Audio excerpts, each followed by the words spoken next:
What I was trying to get not that music. I don't know if you could hear that. I wanted to get some other music, but I have to figure out my wavelength situation. Can you hear me now? Let me just see settings, audio, wavelength. Okay, should be good audio now. Bam! Welcome. Happy Wednesday.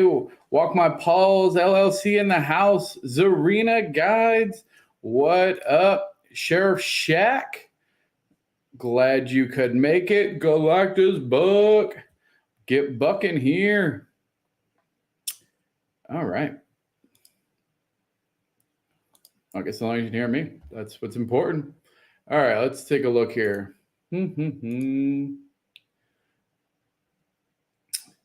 This is the one. Okay, I'm trying to what up? St. Lucie in the house. Hyde Park Ninjas, Maine. Okay. I'm trying to get you guys something exciting. I mean, not that it isn't always exciting here. But, oh, errors. Goodness.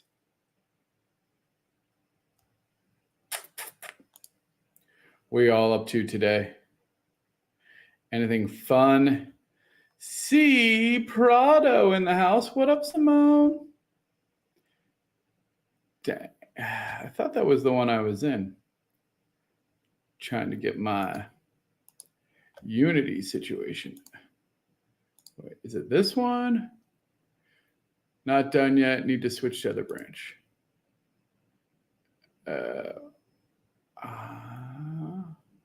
Let's see.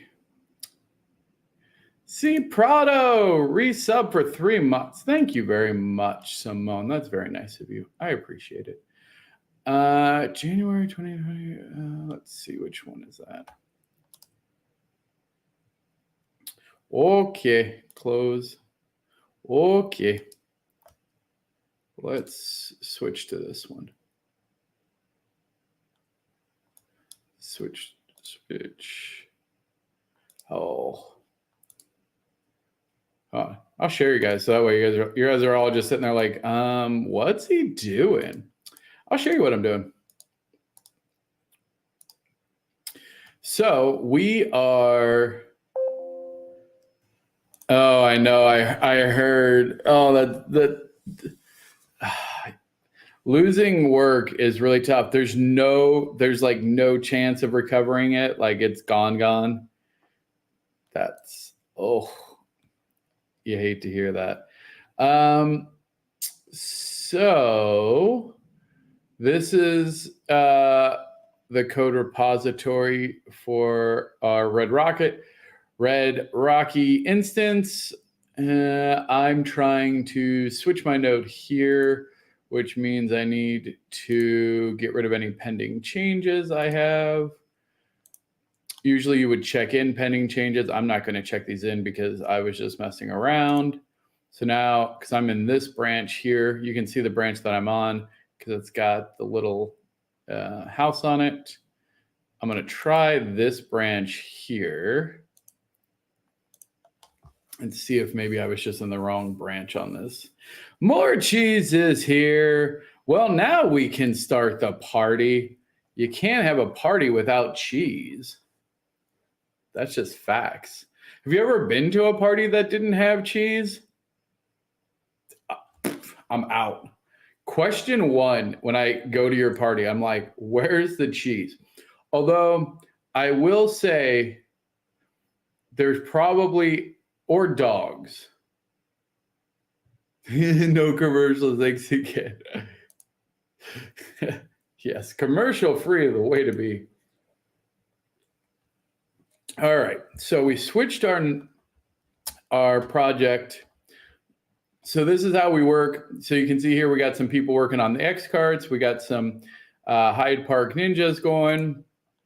I don't think there's any like code reviews or attributes or anything that we're using too crazy. So here's the branch. All right, good. I think that's the branch I need to be on.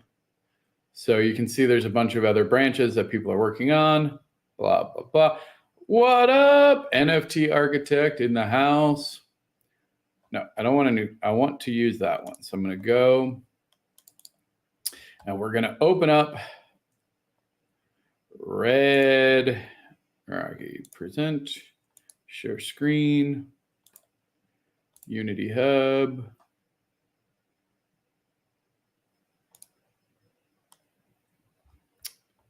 Although I don't think that that's actually what I wanted, because this is just showing the Unity Hub. So never mind.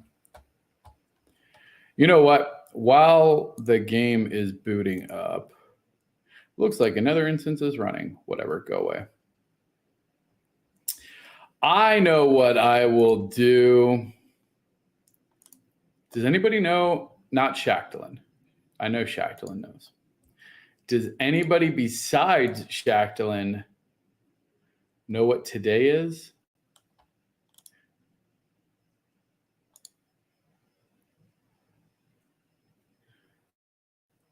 It was enough cheese for the room. They knew you were. What up?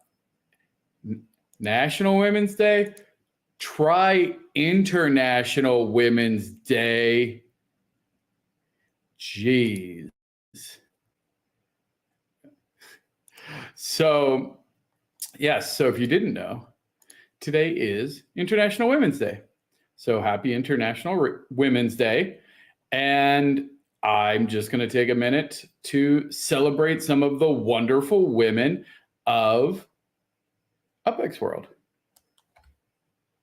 because we have a lot. So here we go. And I do apologize if any information here is not correct, if your name is spelled incorrectly, or if you are accidentally left off the list, please let me know. But here we go. Starting with, of course, our one and only Sheriff Shacklin, who is an UPX World Mod 1111 artist, co-founder of Toshak, and leader in the XNet node Creedmoor. Shout out Sheriff Shacklin. Next, we have Simone, aka C Prado, who is a fantastic UPX World mod, and who knows, maybe 1111 artist one day. Huh, Simone? Just saying. Just saying. Rob Zilla, who is the Genesis artist in 1111, first piece of art ever submitted to the 1111 NFT gallery, and leader in the XNet node Creedmoor. Happy International Women's Day, Rob Zilla. Dayshack, who everybody knows I'm low-key obsessed with her art in the 1111 NFT gallery. And honestly, Dayshack is an overall boss bee. So shout out Dayshack. Happy International Women's Day. You know you can't have a Women's Day without more cheese, aka God of Pixels, who is an 1111 artist and pixel painting badass. I'm going to say badass because she deserves it fully uncensored. She's also a lead in the UDU, so don't miss out there. Shout out more cheese. Happy International Women's Day. Zoe Wedgecloud, who is an amazing community artist. She actually won all three of the flag contests. There was a tri flag for UPX World. She actually won all three components. So she is the creator of the UPX World flag and is a future 1111 artist. I believe we will see her first art entering Epic 5. So very exciting for that. But I need to find Immortality. Yeah, I know. I'm sorry, Simone. I should have put, you know what, traveling from Brazil to Vegas. There you go. I see myself as a robot chicken rather than a woman. That's not true. I know that that's not true. Cheese. I've met you. You're not a robot chicken. We have Blue Rain, community event coordinator, influencer. She held a fantastic event over this weekend with Upland trivia and lots of cool stuff. Shout out to Blue Rain and happy International Women's Day. Next, we have Christina Gatz, who is one of the original. Oh, you didn't see the post above the chicken one? Oh, okay. Maybe you'll have one or some of these women on your UpX podcast one day. Oh, I would love to have all of you on the UpX podcast. Honestly, I'd even have you here for sure. That's a great call. I will fully extend any of the, not even just females, any of the people in the community that ever want to go on the UpX podcast or an UpX World Live, please just reach out to me. Oh, well, that isn't cool. I am sorry, Cheese. I would love to have you on the podcast. I'd love to have you on one of the streams here even. Shaq is usually sitting backstage on the podcast now. So let's see here. Next, Christina Gatz. What did I do? Where did you go? Oh no. What happened there? Hold on. Can you still hear me? You just can't see me? Why?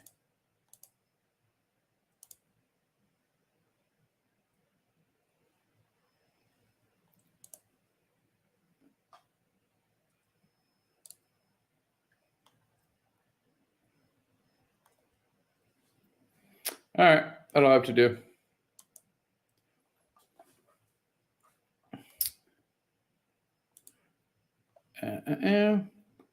All right, there we go. Christina Gatz, one of the original Hyde Park Ninja artists. Let's try and get all those words together. And is currently crushing it in the 1111 NFT contest. Great artist. Fantastic community member. And then last we have Coco Lily Creations, who is an 1111 artist and Dr. Nobi's mom. She's not really super digital, but I think she's going to have a cult following through UpX World and 1111. So shout out to Mama Lily and Coco Lily Creations. So there you go. 9 hearts for all the boss women. Absolutely. I think our community has some of the most impressive and talented females of really any Web3 community. So very cool. Oh, do you guys want to see what I'm working on here? I get some feedback. I'm trying to I think it's too much color, honestly. I got excited about doing the backgrounds and the colors, but I'm trying to showcase here.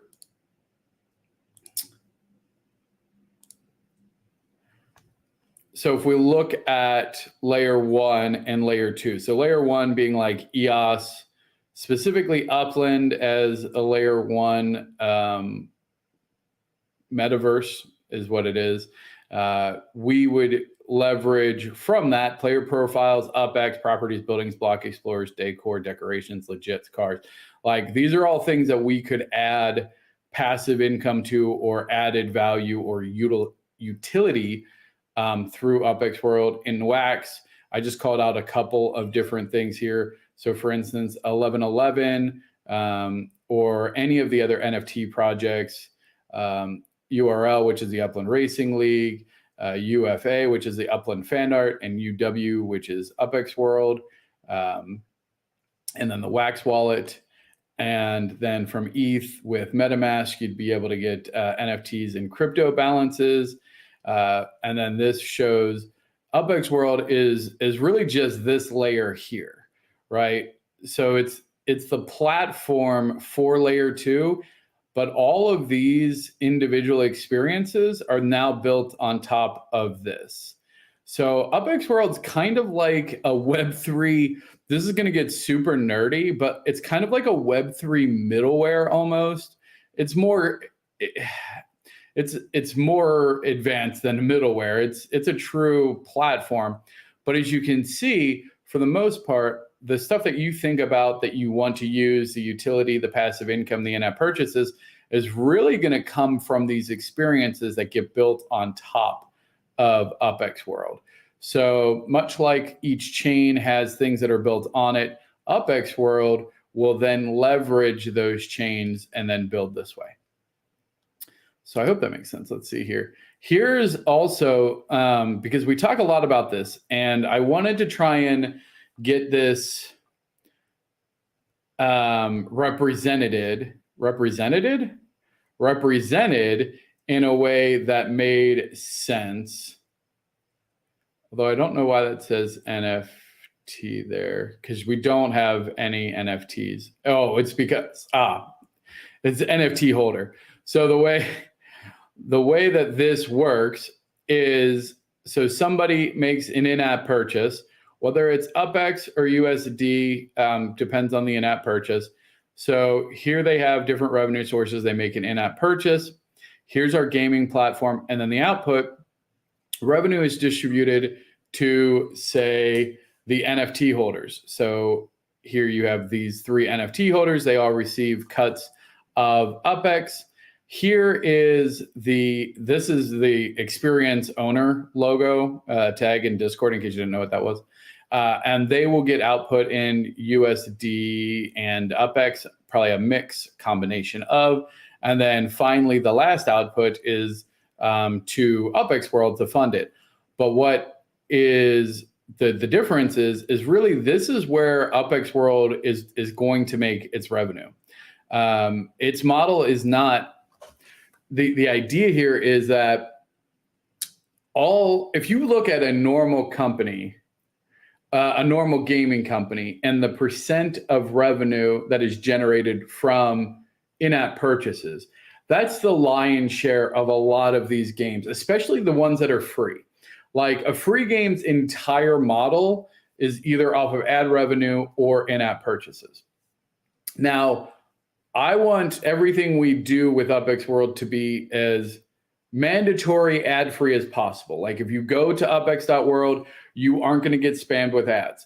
When you're playing the game, I don't want there to be mandatory ad breaks ever. I want you to just be able to play.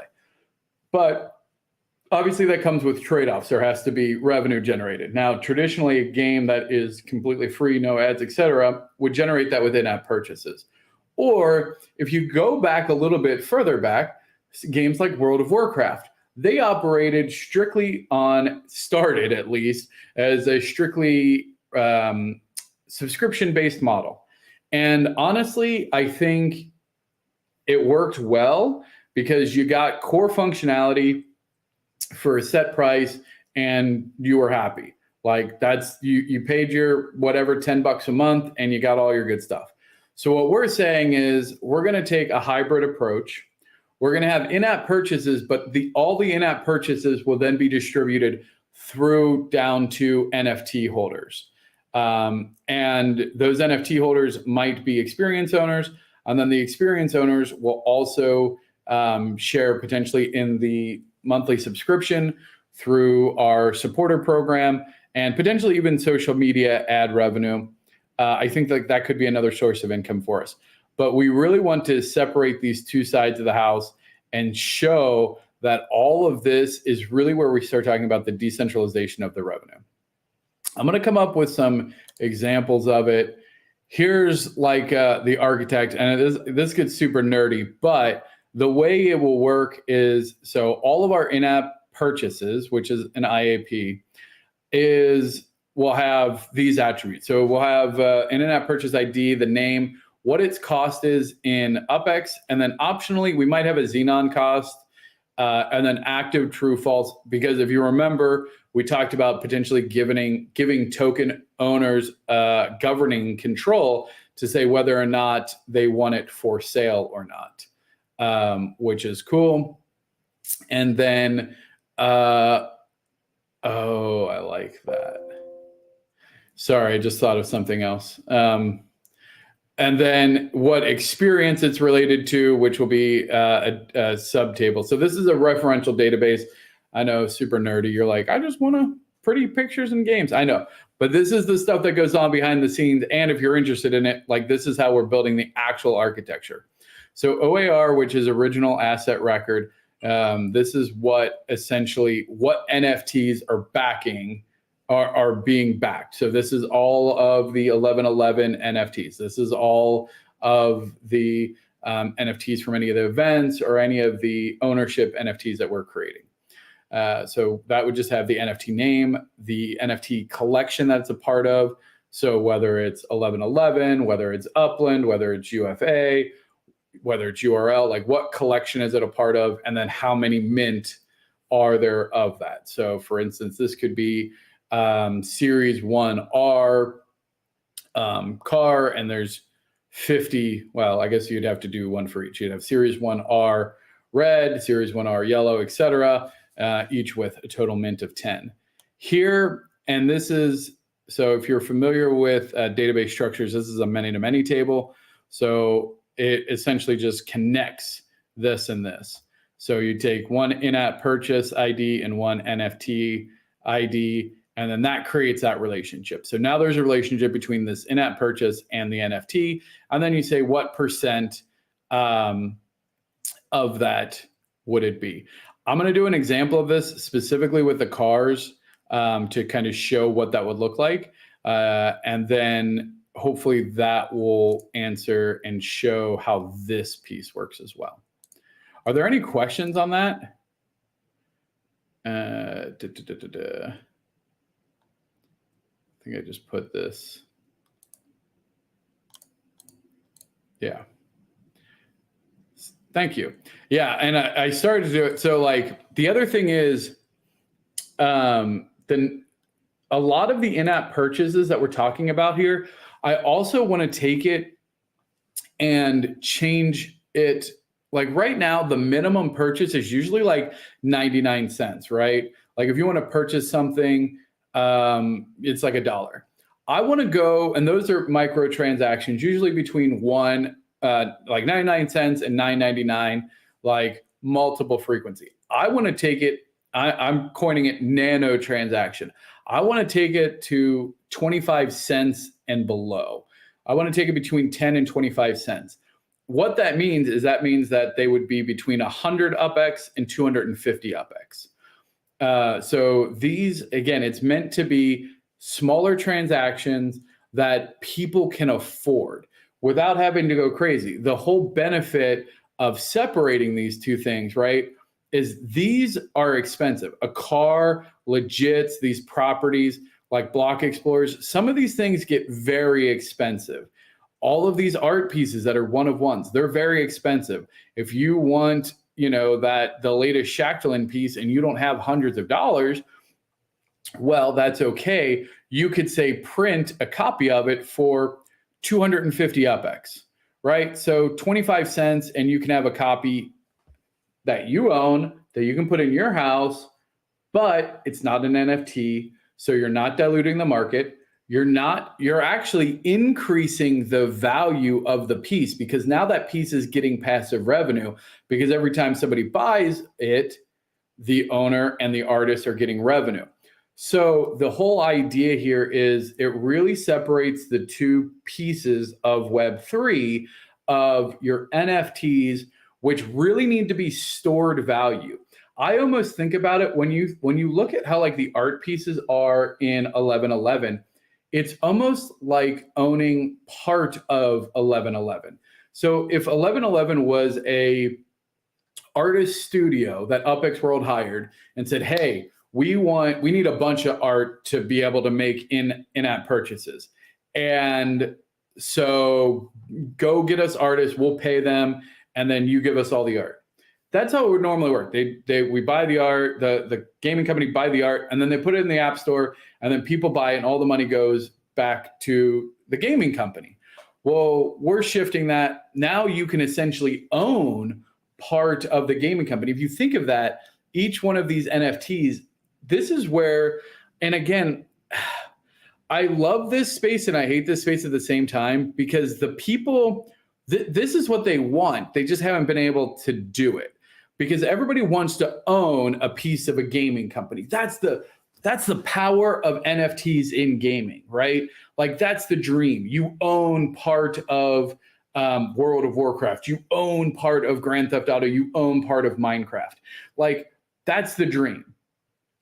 But if you try to do that in this layer, what happens is asset dilution. Like it categorically every single time. Go look at any game that is trying to scale out in layer one. It doesn't work because you dilute the assets. If you want to keep selling property, like you have to keep expanding. If you want to keep doing features, you have to keep expanding. We haven't even gotten to the complexity. Go look at World of Warcraft and how like each expansion or new class or new dungeon and scaling of those assets, like scaling of equipment and all of the actual gamification that you have to consider when you're building a game. You can't do that here. You can't just start adjusting values and nerfing things and pumping things that are built on the blockchain. Not from a technical perspective, technically you can, but from an economic perspective, you as one of these companies nerfing something would be horrible. If all of a sudden Upland decided to nerf the Series 1R cars because they were too powerful, there would be chaos. It would completely erode anybody's trust in it. Now, what we can do though, is we can put them here and we can tweak all of their attributes all day long, because at the end of the day, they still have the same core attributes. And from here, anybody else can build. Any other layer twos can build. This is a one-to-many ecosystem. So for every UPX World, I mean, there could be 5 more of these that are building on top of Upland. So they might all put different values on cars. They might really like trucks and say, hey, trucks are going to be the most powerful game because we're building an off-road game. And so trucks are going to be the king. And so here, what we're doing is we're abstracting that gamification layer, which cannot honestly, like, I just have not seen anybody come close. And I have racked my brain on how you could potentially scale games in layer one. To me, it just doesn't work. And what I've seen is the things that have the most value here in layer one. Go look at the NFTs that have consistently had the most value is things that can get passive revenue. The buildings and properties that are in collections that have higher passive revenue, like that is a key factor. That is something that people feel consistent. Consistent is getting that revenue. So how quick is the return? So what we're saying is, okay, we've identified that is a key value driver. Passive income against an NFT equals built-in value. We're not talking like, cool, I can get into a Discord channel. I'm not talking, maybe I can get into a local event. Like, sure, access and utility, like those are great too. We've seen that work really well with like the Bored Apes Club and stuff like that, where it's like an exclusive niche thing. But the reality is that without some sort of external passive income that's scalable. So now you look at, so let's take a look at, oh, well, there are NFT projects that have passive income. You can stake them, right? Hey, look at Alien Worlds, or what was the other big one that you could stake? You can stake the anyway, any of the staking ones where you stake NFTs and then they give you a passive income. What is Our Planet? Thank you. We are God. We are. Also, we need to connect on your Chat GPT thing. What if we connected our database of all of the transaction history to Chat GPT? Just saying. Just saying, that's on our roadmap. And if you're already doing something with it, maybe we should connect. Anyway, so if you look at things like Our Planet, where they struggle is balancing the tokenomics. And I know for a fact that there are some of the smartest tokenomics people in the community that have been working on this problem.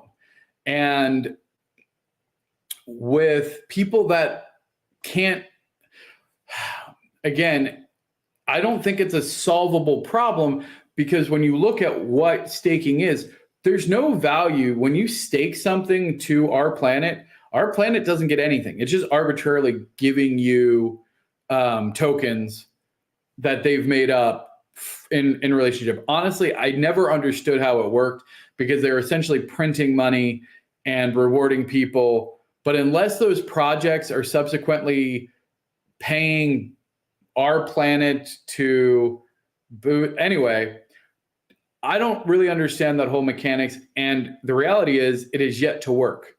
So with this passive revenue, and like here, your NFTs that you're holding, notice that I very specifically picked this icon because you do not stake.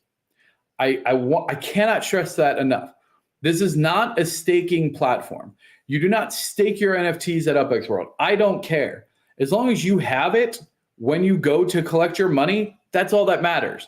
Because I can tell you right now, like, I don't want to join Our Planet because I'm kind of salty that I'm sure that I had all this other stuff that I should have been staking, but I didn't stake. So that means I've missed all this money. And like, that doesn't feel good. So what we're saying is you don't have to stake. We're gonna say all of the NFTs that are going to get passive income, whether it's your cars, whether it's your houses, whether it's your 1111 art, it's going to get passive income. And it will accumulate, I think we're going to do either 30 or 60 days. There is going to be a cap. So like if you don't go and check on it every month or two, you might cap out, much like you cap out an interest in UPX World. Like it's the same concept, but you're not staking it. You don't have to put your car, you don't have to give UPX World your car while you get money. You can go race your car. You can do anything you want with your car.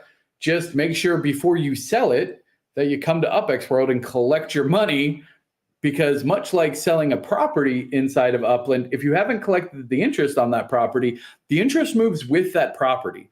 And if you didn't know that, you do now. And in fact, early days in Upland, we would look for people that hadn't logged in a long time and calculated how much interest that they probably accumulated without collecting it. And then we could buy properties knowing that it would come with essentially a built-in return. That's a whole nother thing. And that includes like sends and stuff. Yeah. We were smart back in the day. But here, again, same concept. You're not staking. All you have to do is claim. There you go.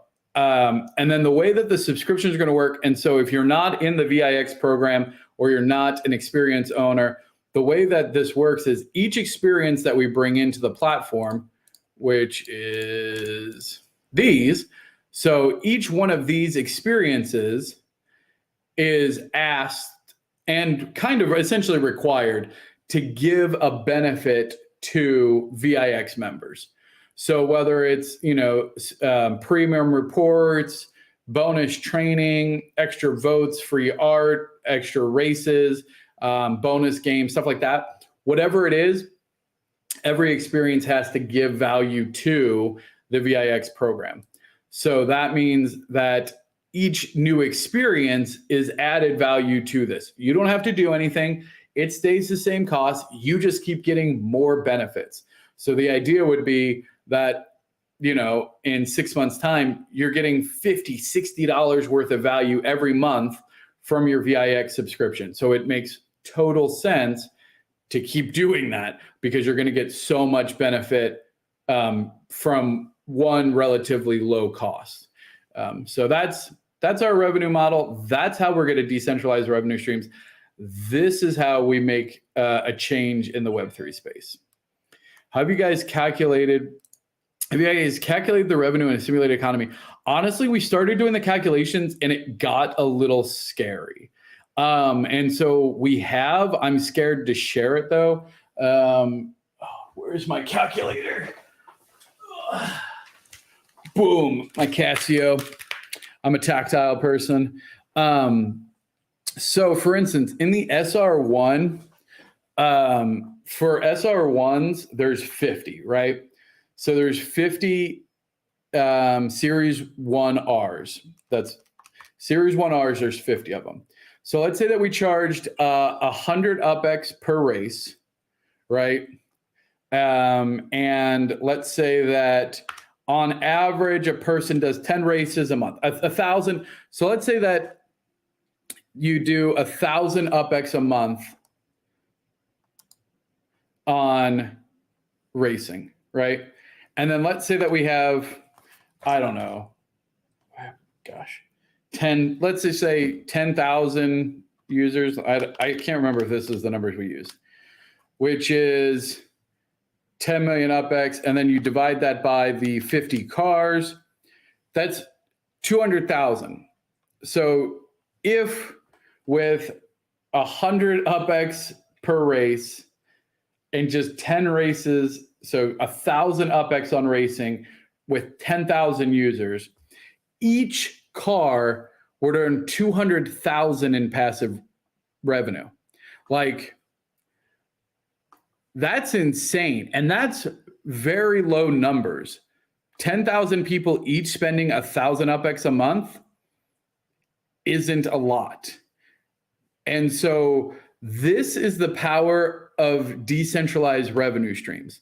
So when you think about an asset that you earn, like that somebody bought for $1,000 or $3,000, like that is now earning 1 million UPX a month.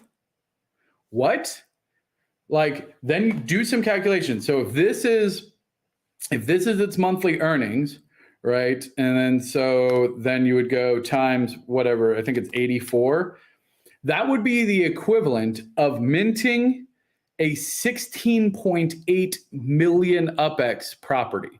So your car, even at that low rate, would be worth the equivalent of a 16.8 million UPX property.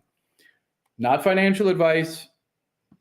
Definitely, do whatever you want with this information. But like, this is why I'm scared to even start releasing some of this data, because the reality is that these assets become crazy valuable very quick. Imagine we put out a racing game that the general audience likes. 10,000 users at 100 UPX a piece, 10 times a month is nothing. Nothing. I don't know. It gets crazy. There's a reason I bought one of every color, because I'm like, I think I'll just hold this set. Because honestly, I do see the value, and yeah, it did cost me a lot of resources to make that happen, but I believe in it enough myself that I go, this is the right play. I can see value here. And the interesting thing is, as a community here, you guys can help influence that, right? You're at the start. So if you look at people, I'll shout out to NFT Architect, who is doing a lot with the Balboa Lake and working on that layer too. Those properties and that is all going to help generate revenue. And guess what? Because he's leading it, he's obviously going to benefit greatly from that, because he's on the front line of it. So if you, how long do you think we need to wait before we begin to So our plan is, I have commitment. Oh, no, not 1 or 2 years. Maybe a year from now would be, but by the end of this year, I want people to get passive revenue by the end of this year. There's no reason not to. We're going to be on Steam this month. I have commitment. We had a development team meeting this morning.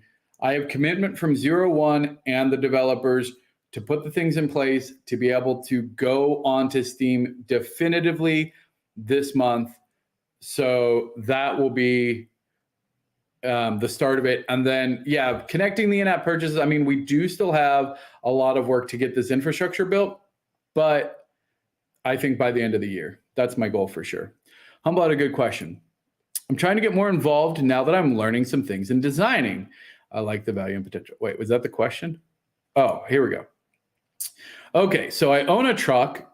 I would have to work out a contract with somebody to put my truck in their experience, or would they be able to market it anywhere within the game? Good question. So if you have an asset, then your best bet would be to partner up with an experience creator. So if you have an asset that you go, hey, I think that there's an opportunity to leverage this for a game, for a utility, for something, then you could partner with an experience creator. I think that this is where it's going to get interesting and tricky, is because experience creators are going to be naturally motivated to build experiences around assets that they own. This is great for node managers, node owners. This is great for if you, say, are buying up a lot of block explorers or legits, or you have kind of a hold on a specific area, and then you go, I think I can create something really compelling here. I think if you went, hey, I have this unique asset, I want to build an experience around it, and went to somebody who is an experienced builder, they would likely ask for you to pay for it. Like, in all honesty, I think they'd be like, cool, I'll build it for you, but you got to pay to have it built. So Shagalin, if I own a car, how will it get inside of UPX World? So the nice thing is, it just will be inside of UPX World, because the game, we have access to all of the layer 1 assets. So this relationship here, when we integrate with Upland, we have access to all of the car models, all of the properties, all of this information. So when we build a racing game, we don't have to have your car. We just have to have the car model, which we have access to. And what that means is that when we make the racing game, all I have to do is say, okay, so here we have in-app purchase ID 008, in-app purchase name S1R race, cost is 100 UPX, active is true, experience URX.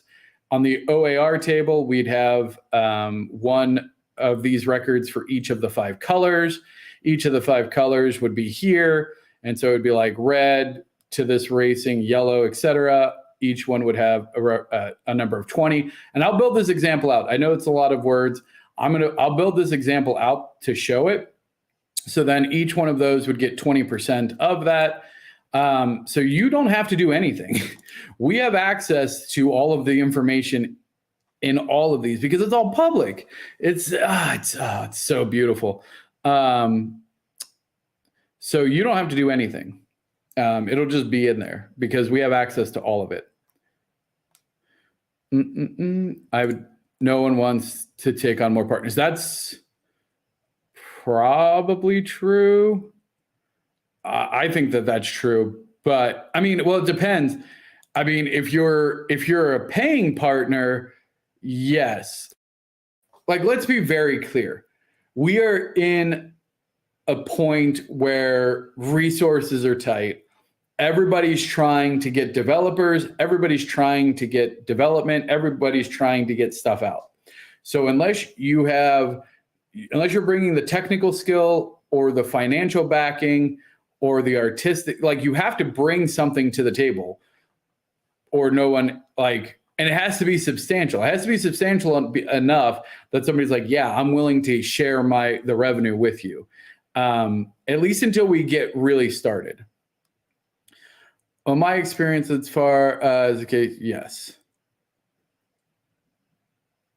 Yeah, I mean, again, projects like 1111 are a great place to get your art in, to be able to participate, yes. I mean, do I register my car to earn UPX? Oh, So again, this is a great question. So this output here, you don't have to register. You don't have to stake. You don't have to do anything. This is the fundamental difference. You don't have to do any of that stuff. You just owning that car, if it's say it's one of the Series 1Es, Series 1Rs, sorry, that's related to the Xperience, you get the passive income. Like, that's all there is to it. Like, you log into UPX World and you collect the UPX. You don't need to register. If you go, after this goes live, and this is also going to be interesting, I'll give you guys a little tip. Once we start going live with this stuff and you start seeing it, everybody who's here who knows this, who understands this, is going to be hugely ahead of the market. Imagine this runs for a month or two and you can see, because here's the other thing, all of this is going to be public. All of the revenue generated by each asset is 100% public. So if you know that that car has already generated, let's even just say it was a slow month and generated 60,000 UPX, right? So you know it's generating 60,000 UPX a month. That's the equivalent easily of a 5 million UPX property, right? Passively. So you're like, okay, well, if it's only going to grow, maybe you do drop a little bit more money on a car that, to somebody who doesn't know that it's earning this passive income through UPX World, all of a sudden, once this comes out, people that are monitoring this and understanding layer 2 are going to have an opportunity to get in. And that's what I would say is going to be the biggest turning point, is then all of a sudden the floor of these items is going to go from like 2 million, 3 million, all of a sudden it's going to be like 6, 7, 10, 15. And then people will be like, what the hell happened there? And their cars are going to be gone. And the people that are watching it, that are sniping them, like whoever just sold it for $5 million UPX or $5,000 should be happy. Like, they made a lot of money. Now, they might be a little salty once they realize that they probably could have made a lot more, but that's the world. And so that's going to be with the cars, with the Explorers, with all that. So all is connected with Upland. If you bought or anything in Upland, you can make nothing else. I don't know. You might have to explain that to me a little bit more, Pure. I'm not sure I quite follow that. You likely will need KYC.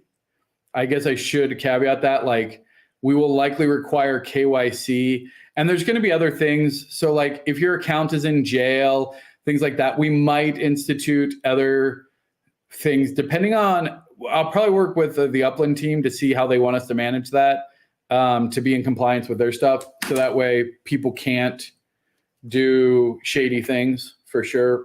We'll keep an eye on that.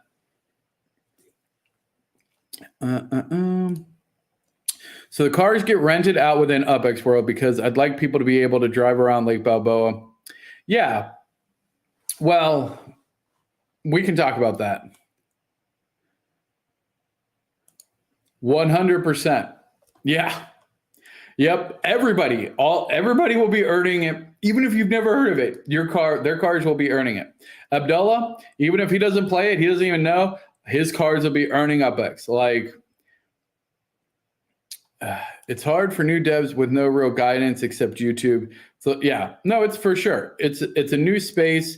If you don't have technology background, it is hard. I'm not going to lie, but it's not impossible. Most of our dev team, shout out to our dev team, Moon Unit, Land for Land, Slav, Zero, actually Moon Unit, Land for Land, Slav, like all of them are new to game development. So like a lot of our actual developers are new to the space and are learning as they go. So you're in good company. It's not too late to learn. You can definitely do it.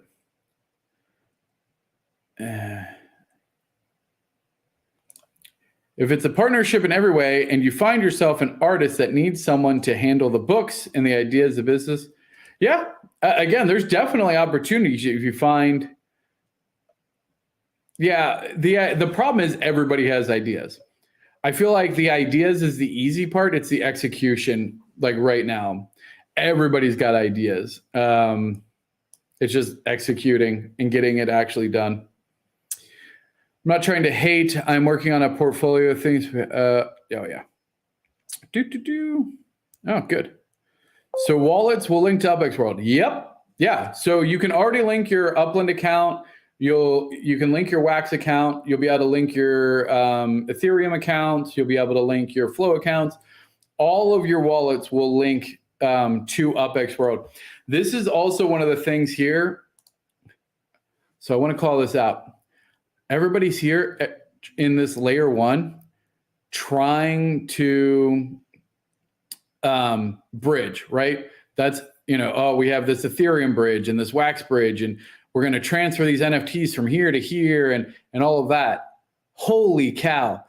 I love Upland, and I know I support them in doing it because whatever, if they could get all the NFTs in one spot, it'll be a better ecosystem, all of that good stuff. But the reality is, I think that that's a pretty dicey idea. I don't want to take my crypto monkey or crypto punk off of Ethereum and give me a copy in EOS and then having this be in a holding wallet and custodial wallets and all of this. To me, that's a lot of risk. What we're saying in UPX World is you attach all your wallets, somebody else attaches all your wallets. You can now trade your EOS item for an Ethereum item using UPX World as a broker. So we put it into holding, we put it into escrow, You both confirm the transactions on EOS, you both confirm the transactions on ETH, and it switches. And so the NFTs never leave the chain that they were created on. So you have end-to-end visibility of all trades and transactions, and there is never a holding or duplication or anything like that. It would use smart contracts and escrow accounts. Like, to me, that's the future. And so UPX World, I'm already partnered with the owner of the New York Stock Exchange. He's my boy, the in Upland.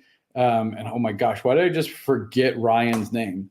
And so Ryan, who's the owner of the New York Stock Exchange, we plan on having essentially a Web3 exchange built in where the New York Stock Exchange is in Upland that will then allow this kind of like this global market that we're building. So that's going to be huge. No, you don't need to stake your NFTs for income. You don't stake your NFT. For instance, think about your properties in Upland. You don't stake your properties in Upland, right? You don't. You just go in and collect them. You own them, so you collect them. That's it. It knows that you own them because it's in your wallet. If instead of, before you collect it, if you sell or trade that earnings goes to somebody else. It's not staked. So it's very important. We're not staking anything.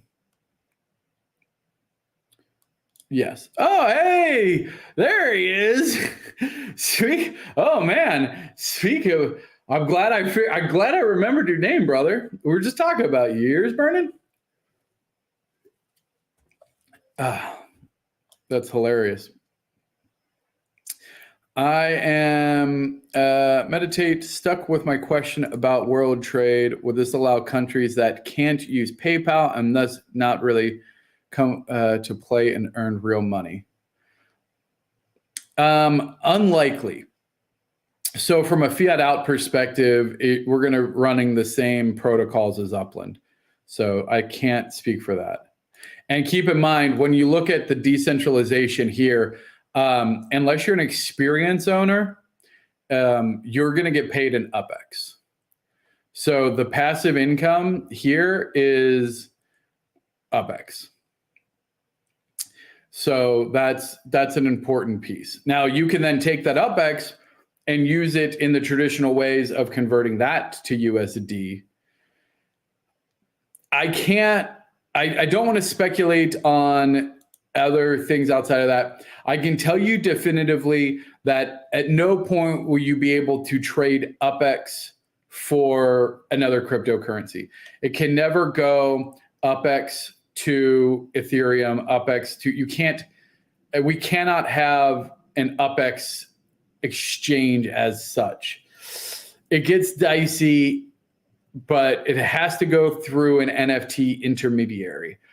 I think we'll probably get creative at some point, But that's more, again, I know that that's a huge market for the people that are in Upland right now, right? When you think about that, you're like, that would be such a big opportunity for Upland. But that's a tiny part of our market, right? The reality is most of this is going to come from this layer 2 gamers, everyday gamers coming in. That's going to be where the mass revenue is coming from. So you're not going to necessarily need to generate from 2 USD, because hopefully this economy will drive a ton of value and reason to have UPX as well.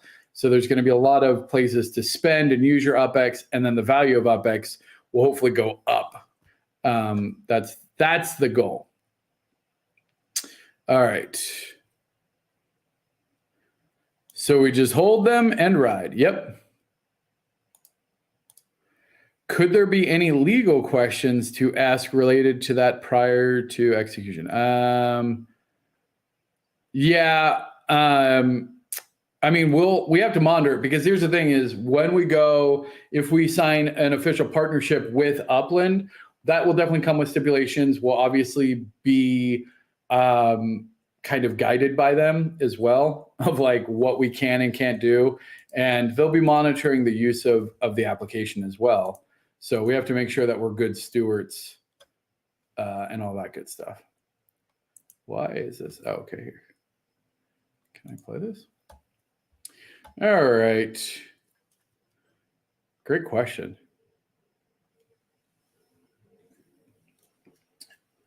Absolutely love it. All right. Hopefully we got, oh, crap. Did we run out of time?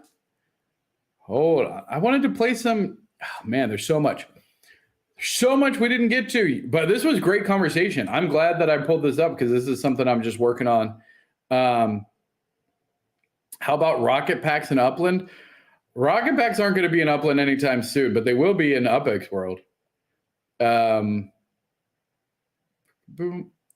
Hold on, let's see.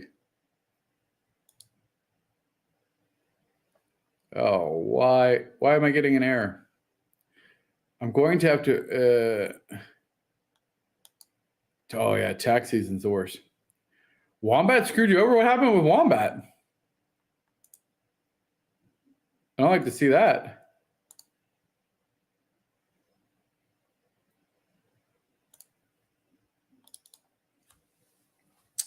Oh, you know what? I would be remiss if I didn't go show you guys.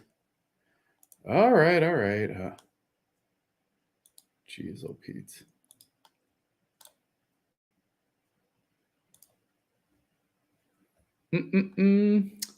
Let me show you. Have you guys seen, who has not been to UPX World yet? Been to the data mines? Who has not been to the data mines yet? That's what I want to know. Who are our slackers? And if you've been to UPX World, if you've been to the data mines, what's your favorite part of the data mines? Window.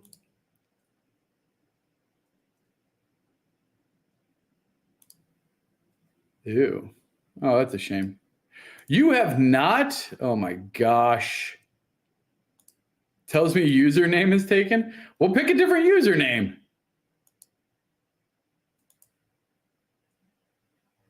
Track of Spark. Yeah. Okay. So if you haven't seen it,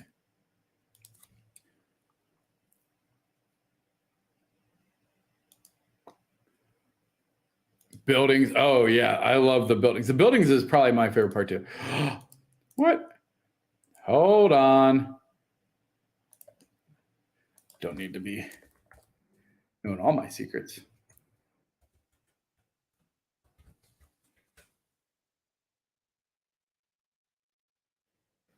All of the registration issues and things should be fixed.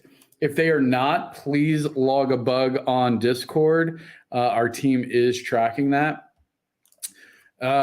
So we now have the cities are alphabetized.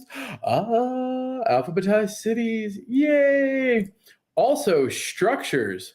Now, I think they were supposed to be more organized, but I think also if you select a city like, well, I guess we'll just do, where's San Francisco? San Francisco. Then I think the structures don't, maybe that didn't get pushed to production. Hold on. Now I'm going to try this. UPX World Dev. This is our dev site. Our developers told me if anything isn't working or looking right on the proper site to come here. So we'll try this. Property search. Let's see. Structures. Is it any different? No, it's not any different. Oh, wait. It took me to the same. Oh my gosh. Hold. I have to get tricky here. UPX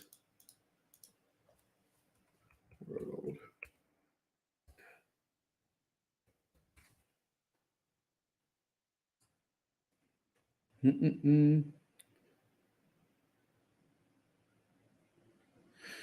So if you were one of the first that registered and you didn't say get an, I think if you didn't get an email or a phone number properly registered to it, there is an error. So if that's your case, either A, you can try it, or just log a ticket on the Discord.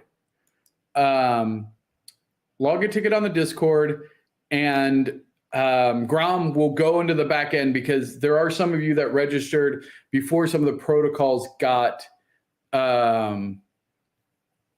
before they got in place. So anyway, just do that. Let's see. Is the structures different?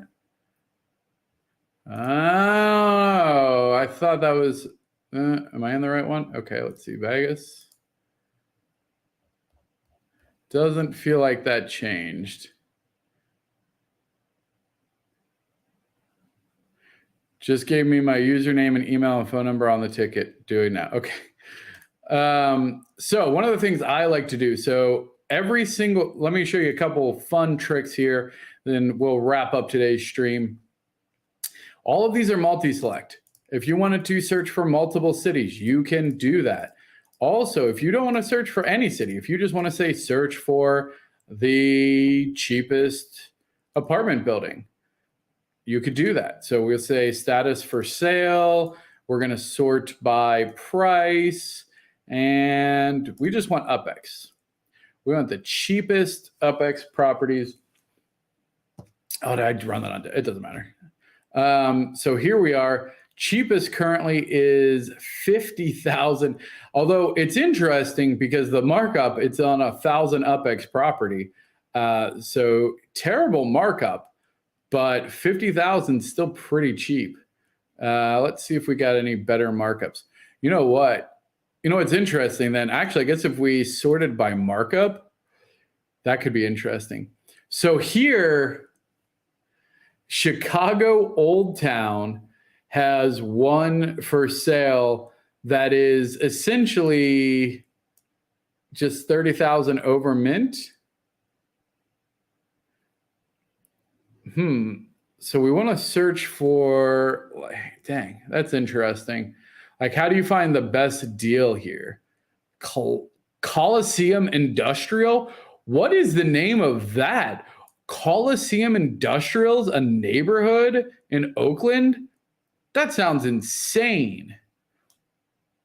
But here we go. We can see here, this is, a Hollywood for 150%. That still seems like a high markup for Hollywood.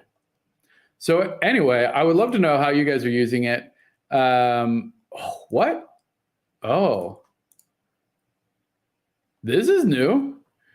Block Explorer. Name. Let's do Ghost. Don't know. Oh. Okay. Oh, that's kind of cool. Oh, hey, look at that. Ghosty Beast 4 and 5. Oh, is that owned by me? Oh, so surprising. Oh, this is kind of cool. Okay, so wait. So what if, so ghost emoji.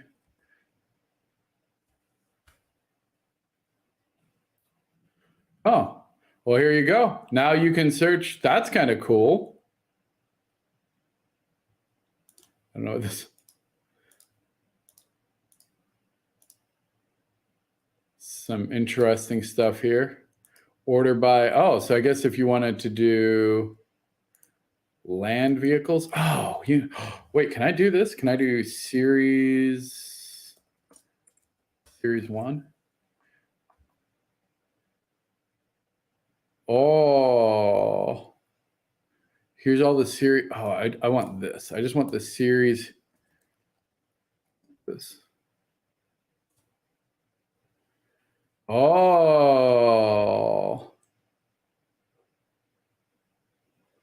dang. So here's the 5. Oh, look at. I think we need to have it so the picture shows up too. Dang, that's cool. Oh, wait, you can see the history? Wait a second. So let me go to ones that I own that I know I didn't buy firsthand. Because I bought that one firsthand. So this is the, see, here's the 50. So, oh, you know what? Can we sort by artist? Owner? I don't know why I said artist.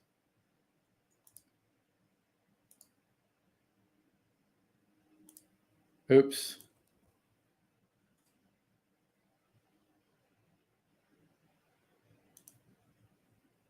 Does this not work? Order by, oh, name. Curious. That did not seem to work. Oh, it's that name. Oh, order by owner. Sorry. Let's try that. Order by owner. That didn't seem to work. Owner, submit. Descending. Okay. Note to self, that's a bug. Sorry, I got totally distracted. You guys are like probably talking. Do Jackie Sai. Oh, that's a good one. I will do that. Hold on. I want to see. Let me do this real quick, and I'm just gonna find. I guess I could have just. I want to see the transaction history. If it'll actually, if it pulls it up. MV Motors ain't right, and then to thank me later. So that's the, you can see the owning history. That's kind of cool. Because like I know, I don't think Sarah bought this. He bought that from EMP. Did also Russell Envy buy his? Russell Envy. So that's, you can tell, like single owner. Like here, this is a single owner. Not that, I don't think it'll matter right now, but like, who knows in the future, that might be a big deal. Like, is that a single owner? Did you get that? You minted that? That's amazing. Great. Good job, Shaq. Yeah, no, this is new. This is new that's available. So what is it? Is it oh, is it a block explorer, did you say? Jackie Sai. Oh, I spelled that wrong. Jackie Sai. Okay, how about just Sai? Is it? Am I spelling it wrong? Why is this? What are they called? Metas? It's a BE? Yeah, I know. Is it called Metaskull? What are they called? Ooh. Oh yeah, see Metaskull.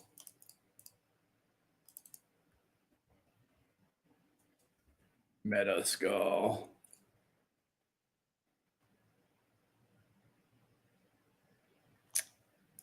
I don't think it has the meta venture stuff in it yet. No.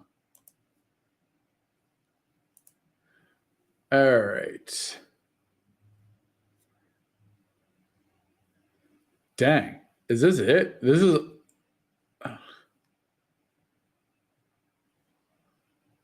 This is interesting. So this is. probably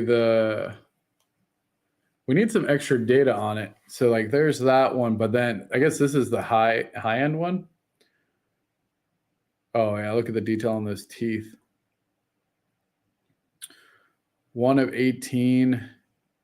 Abdullah owns 2 of them. That's not surprising. So you can see the variations. So then if we want it like the flaxen. Okay, so flaxen is the yellow one. So I could say, show me all the flaxen metaskulls. So here's the 3 mint, 1 flaxens. Oh, wait. Does that mean I can do, oh, wait. Is it decor? Outdoor decor. And then I could do gnome.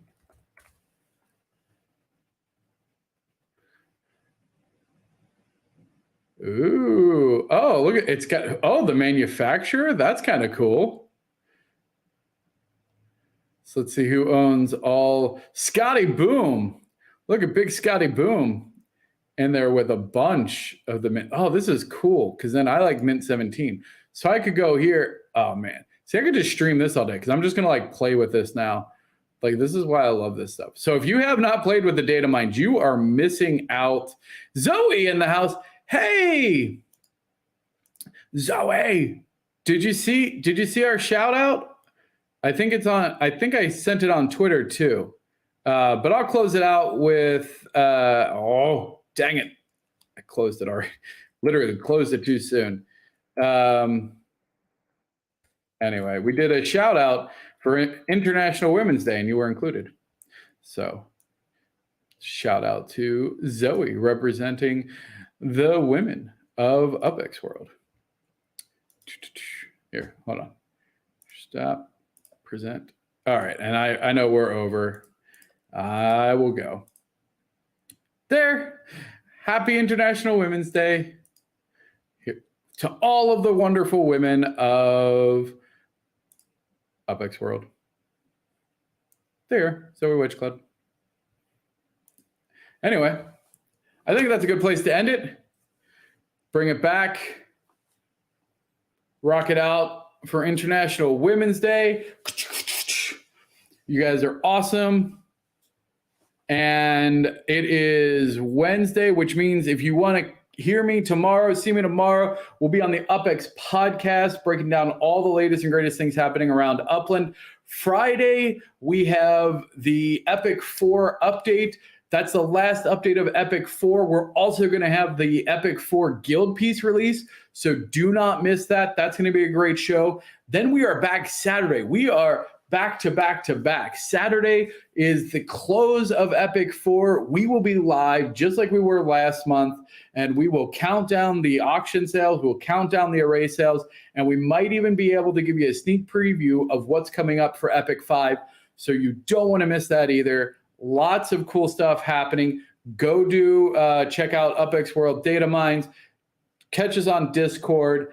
And until I see you again, everybody have a fantastic night and see you on the ship. Cheers.